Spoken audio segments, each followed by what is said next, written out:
video kali ini saya ingin memaparkan materi mengenai sistem saraf manusia.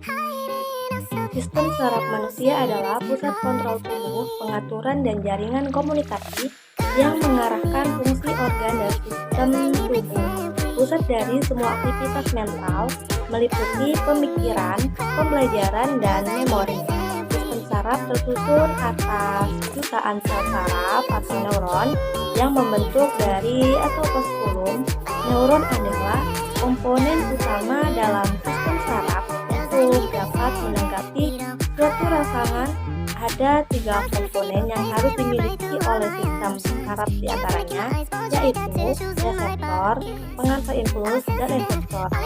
Selanjutnya, fungsi sistem saraf. Yang pertama, menerima informasi dari dalam maupun dari luar melalui efferent sensory pathway. Yang kedua, mengkomunikasikan informasi antara sistem saraf perifer dan sistem saraf pusat. Yang ketiga, mengolah informasi yang diterima baik di tingkat saraf atau refleks maupun di otak untuk menentukan respon yang tepat dengan situasi yang dihadapi.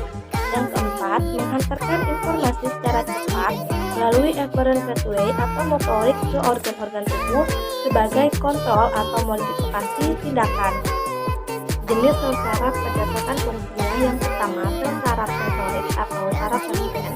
Sel saraf yang mempunyai fungsi menerima rangsang yang datang kepada tubuh atau panca indera diubah menjadi impuls atau rangsangan saraf dan meneruskannya ke otak. Yang kedua, sel saraf motorik atau saraf eferen.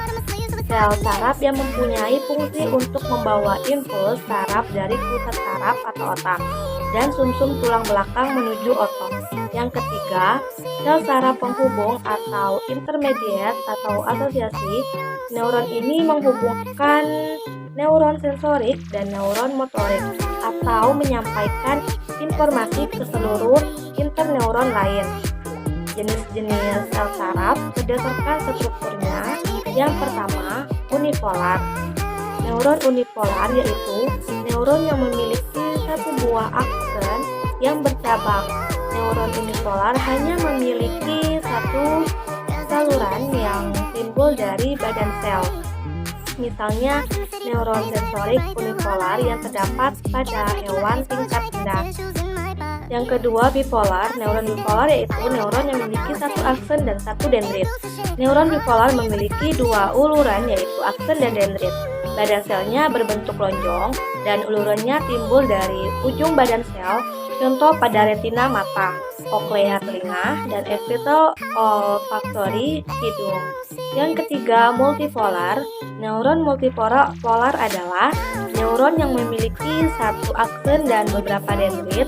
Penyebaran neuron multipolar ini paling banyak terdapat di dalam tubuh dibandingkan dengan neuron unipolar atau bipolar. Contohnya, neuron multipolar adalah neuron motorik yang keluar dari sumsum tulang belakang. Selanjutnya yang keempat, piramidal. Sel saraf piramidal yaitu bentuk sel saraf yang memiliki banyak dendrit yang terbesar di bagian sel saraf, umumnya dalam otak, berperan sebagai interneuron, juga membentuk bekas cis atau vertigo pada nodus sinoatrial jantung. Sistem saraf manusia dibagi menjadi 2, yaitu susunan saraf pusat dan susunan saraf tepi, di mana susunan saraf pusat tersebut dibagi menjadi 2, yaitu otak atau encephalon dan susum tulang belakang atau medula spinalis. Kemudian ada susunan saraf tepi dibagi menjadi 2, saraf sadar dan saraf tak sadar atau otonom. Sistem saraf pusat terdiri atas otak dan sumsum tulang belakang yang berfungsi mengatur dan mengendalikan semua aktivitas tubuh, yaitu meninges atau selaput pelindung sistem saraf pusat. Pertama, diameter yaitu lapisan dalam atau pembuluh darah. Yang kedua, arakonit yaitu lapisan tengah. Yang ketiga, durameter yaitu lapisan luar atau membran tebal fibrosa yang melapisi tengkorak.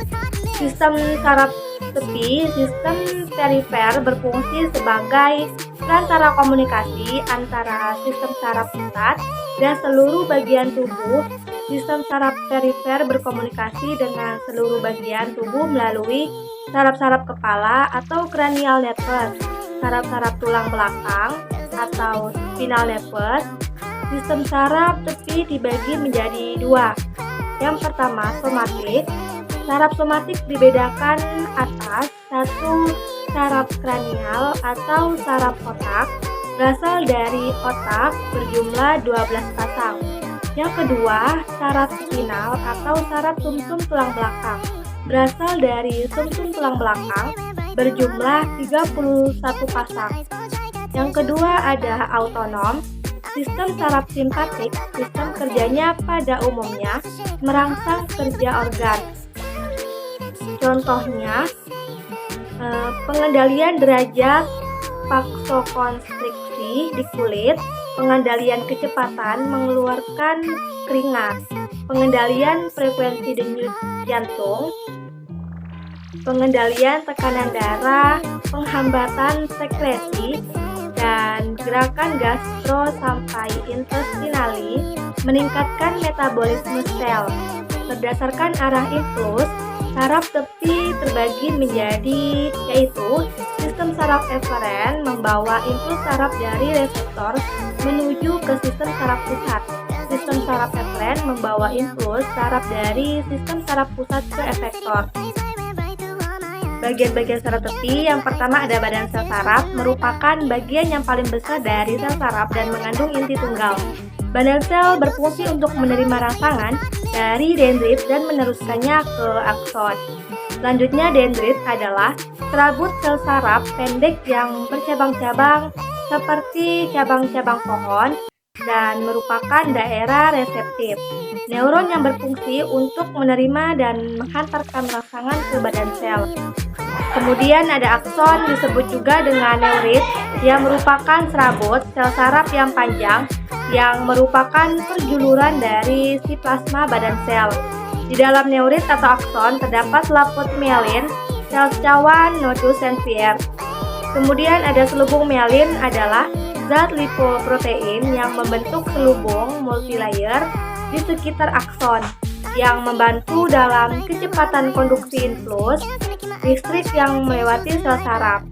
Selanjutnya ada sel cawan adalah sel glia pada sistem saraf yang membungkus akson beberapa kali hingga membentuk selubung mielin yang berfungsi mempercepat jalannya impuls dan regenerasi sistem saraf tepi yang rusak.